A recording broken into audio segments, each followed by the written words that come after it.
What's up, guys? Welcome to April 30th as we dive into 2 Samuel chapter 19, verse 31, where it talks about David's kindness to Barzillai. Barzillai of Gilead had come down from Rogelim to escort the king across the Jordan. He was very old, 80 years of age, and very wealthy. He was the one who had provided food for the king during his stay in Mahanaim. Come across with me and live in Jerusalem, the king said to Barzillai. I will take care of you there. No, he replied, I am far too old to go with the king to Jerusalem. I am 80 years old today, and I can no longer enjoy anything. Food and wine are no longer tasty, and I cannot hear the singers as they sing. I would only be a burden to my lord the king. Just go across the Jordan River with the king is all the honor I need. Then let me return again to die in my own town where my father and mother are buried. But here is your servant, my son, kill him. Let him go with my lord the king and receive whatever you want to give him. Good, the king replied. Kill him will go with me, and I will help him in any way you will like, and I will do for you anything you want. So all the people crossed the Jordan with the king. After David had blessed Barzillai and kissed him, Barzillai returned to his own home. The king then crossed over to Gilgal, taking Kahim with him, and all the troops of Judah and half of the troops of Israel escorted the king on his way. An argument over the king. But all the men of Israel complained to the king. The men of Judah stole the king and didn't give us the honor of helping take you, your household, and all your men across the Jordan. The men of Judah replied, The king is our own kinsman. Why should this make you angry? We haven't eaten any of the king's food or received any special favors. But there are 10 tribes in Israel, the others replied. So we have 10 times as much right to be the king as you do. What right do you have to treat us with such contempt? Weren't we the first to speak of bringing him back to be our king again? The argument continued back and forth, and the men of Judah spoke even more harshly toward the men of Israel. Chapter 20. The revolt of Sheba.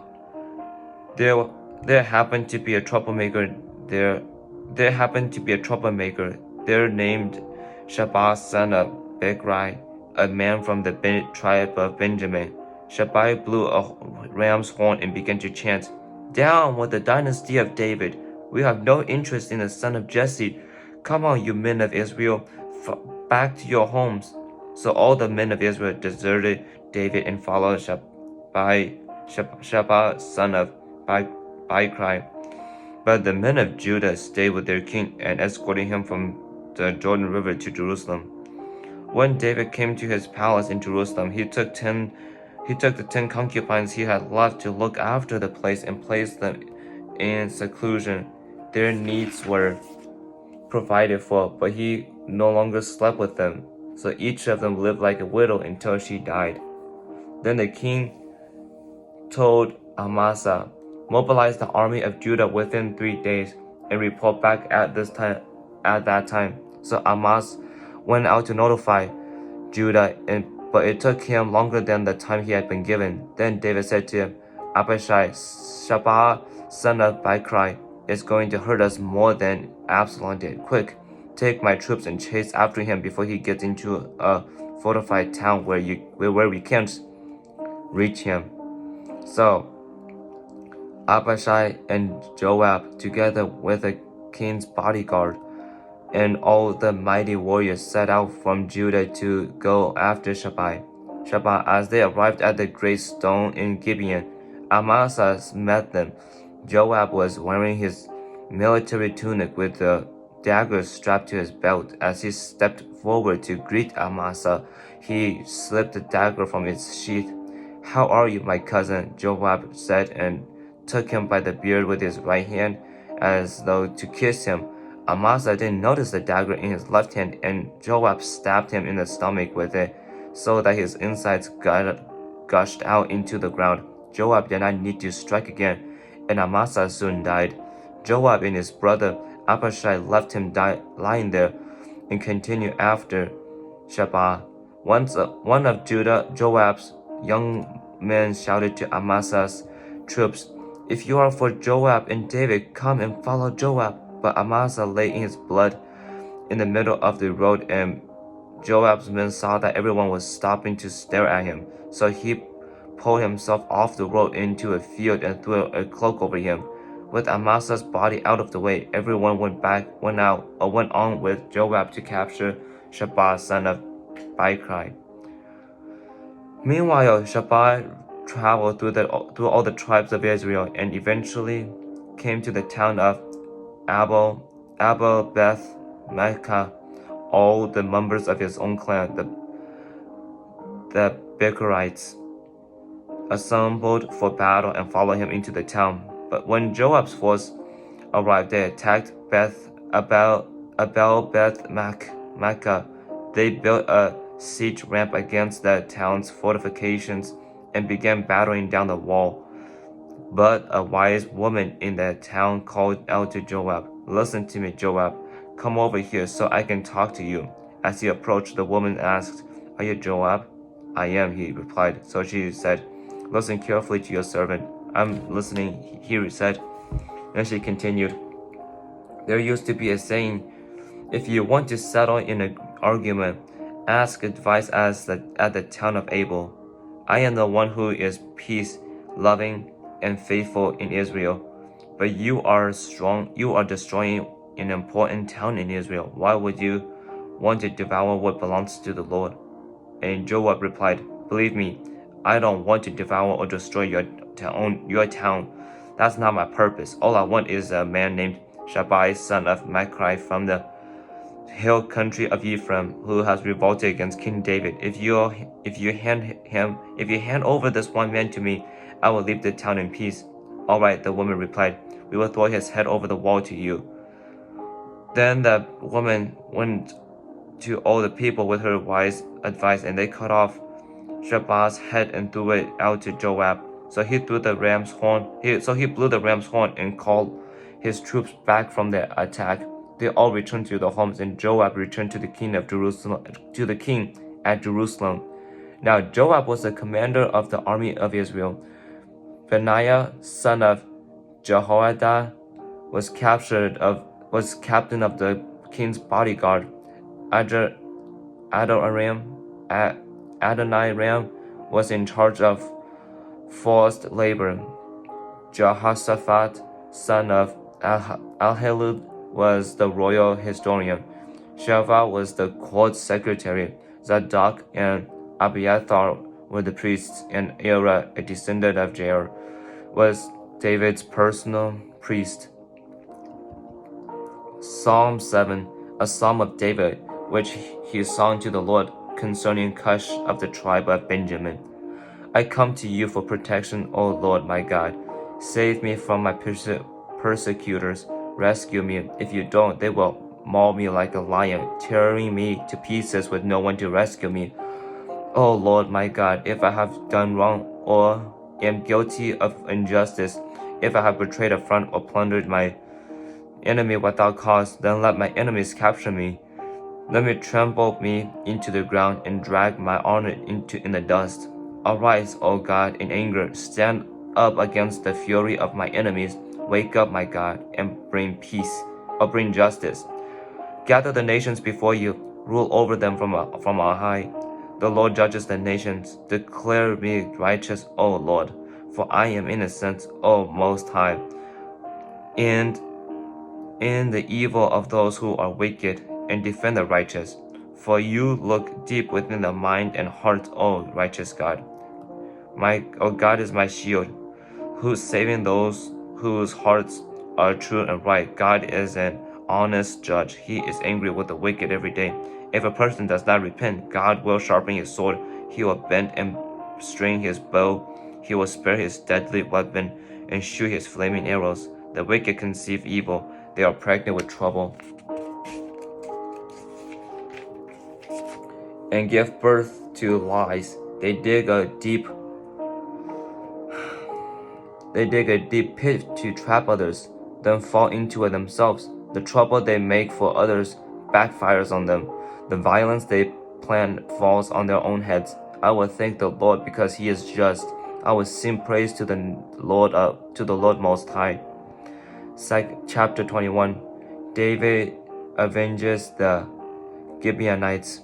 There was a famine during David's reign that lasted for 3 years. So David asked the Lord about it, and the Lord said, "The famine has come because Saul and his family are guilty of murdering the Gibeonites."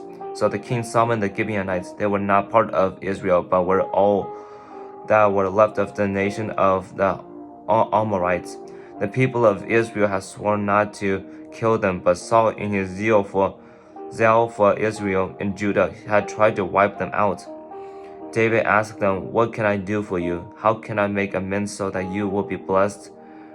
So you will bless the Lord's people again?" "Well, money can't settle this matter between us and the family of Saul," the Gibeonites replied. "Neither can we demand the life of anyone in Israel." "What can I do then?" David asked. "Tell me, and I will do it for you." Then they replied, "It was Saul who has planned to destroy us, to keep us from having any place at all in the territory of Israel. So let 7 of Saul's sons be handed over to us, and we will execute them before the Lord at Gibeon, on the mountain of the Lord." "All right," the king said, "I will do it." The king spared Jonathan's son Mephibosheth, who was Saul's grandson, because of the oath David and Jonathan had sworn before the Lord. But he gave them Saul's 2 sons, Ammonite and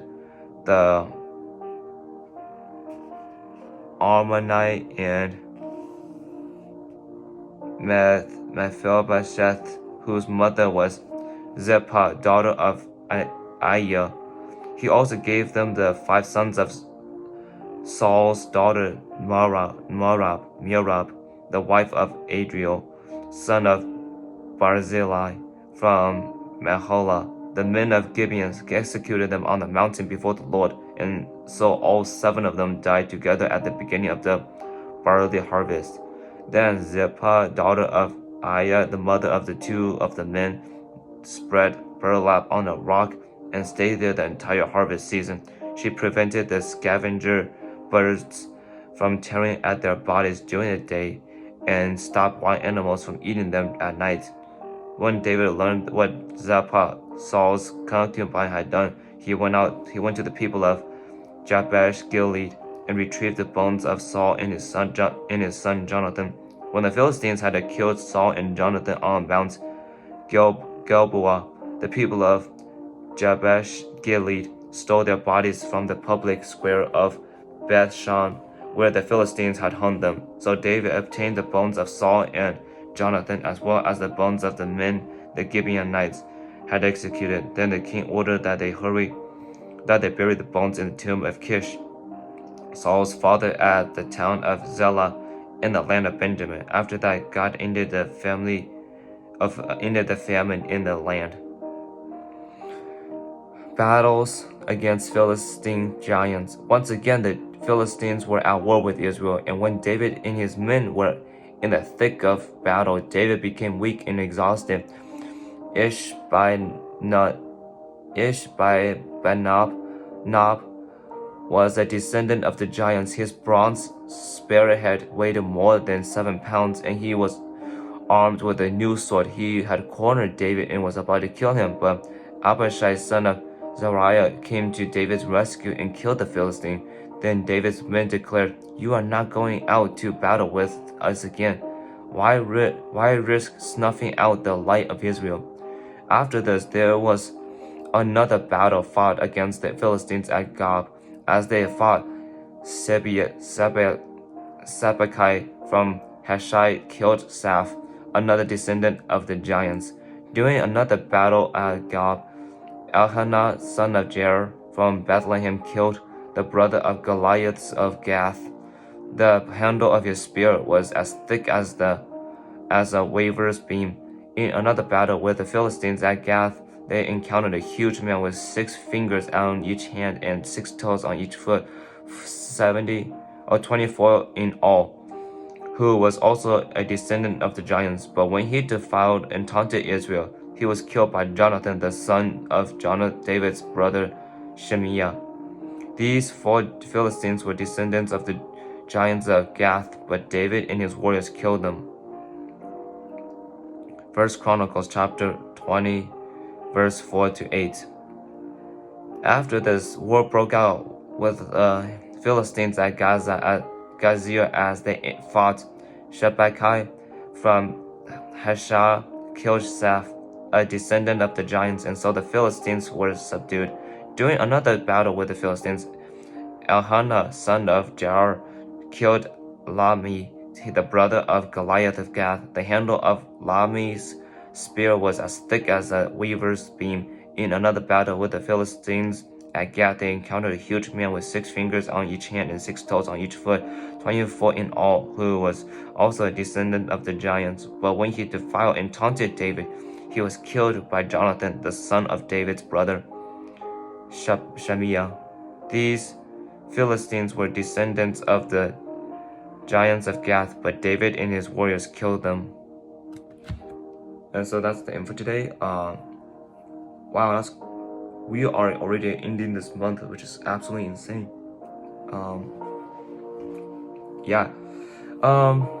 The thing that really stood out to me is when it talks about when David was about to be killed and his people saved him, and then his people said, "You are not going out to battle with us again. Why risk snuffing out the light of Israel?"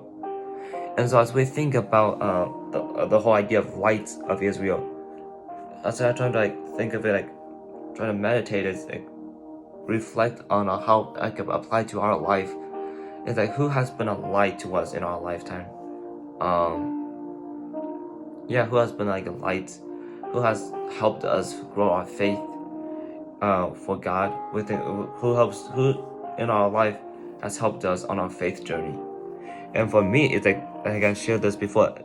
There was this guy named Alan Parr who really impacted me in levels that I did not even expect. He is absolutely amazing. I really appreciate all that he has done for so many people. The lives he has changed. I wish one day I'll meet him. I wish one day I'll be able to meet him and stuff. But yeah, I also have friends in my own school that has been been absolutely rock in my life for this past year. And I really am 100% grateful for. I'll be sad once I have to leave them, but God has been good to all of us, for those who God uses to help strengthen our faith. And the giants, when you have God on your side, there's nothing in this world that can stop you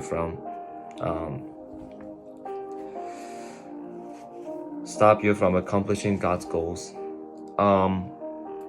David avenges the Gibeonites. That's interesting.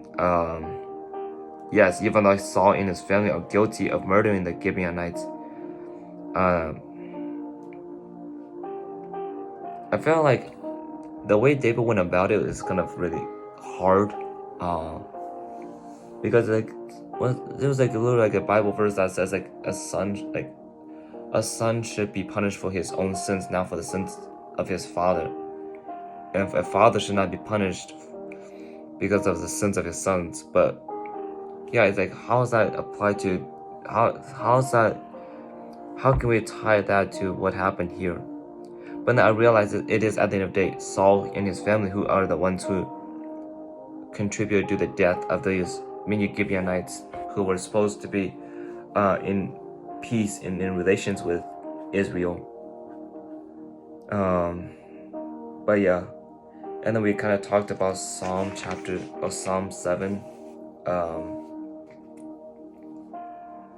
I felt like it's easy for us to whenever something bad happens for us, it's easy for us to wish the worst on the person who has committed violence towards us. And I feel like Jesus really level that expectation of humankind. It's like you don't have to wish the worst on your enemies. You can actually be praying for them, asking God to move their heart, asking God to move hearts.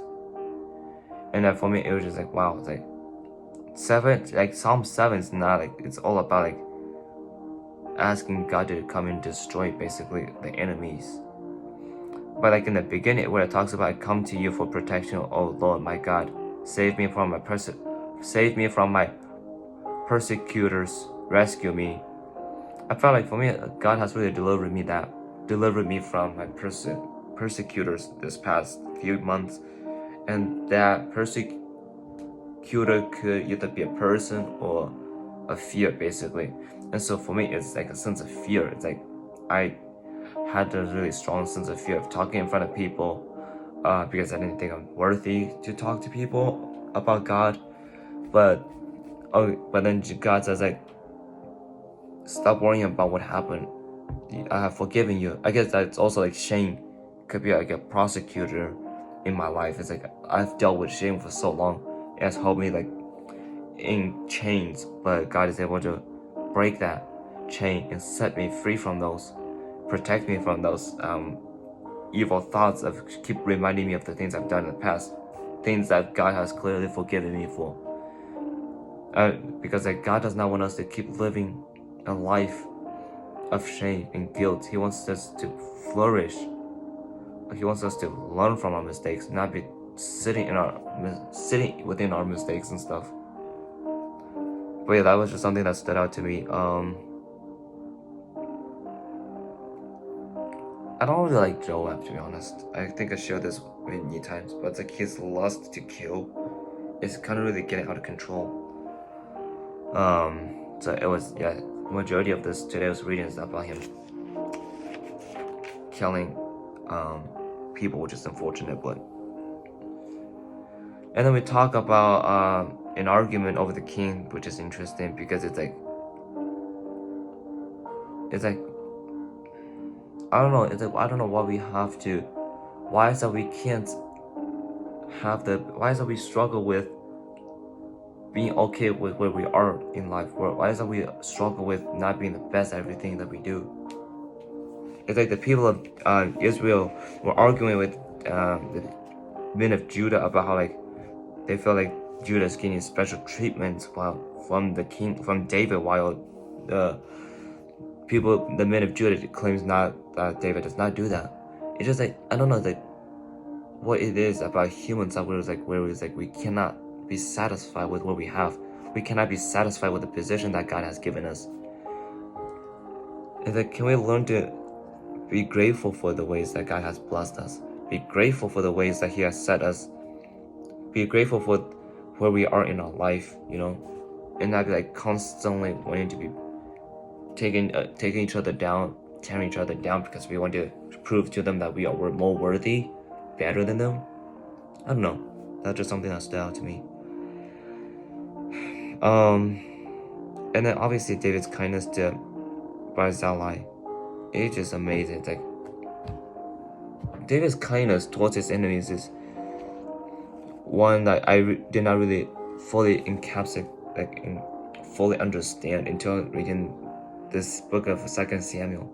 It's like you can really see the love that David has for God. That he's not going to kill people. He's not going to kill his enemies because he has fear of God. Fearing of God means he's mindful of God. He's always wanting to rush to God first to ask Him for advice before doing something like this, like before taking actions.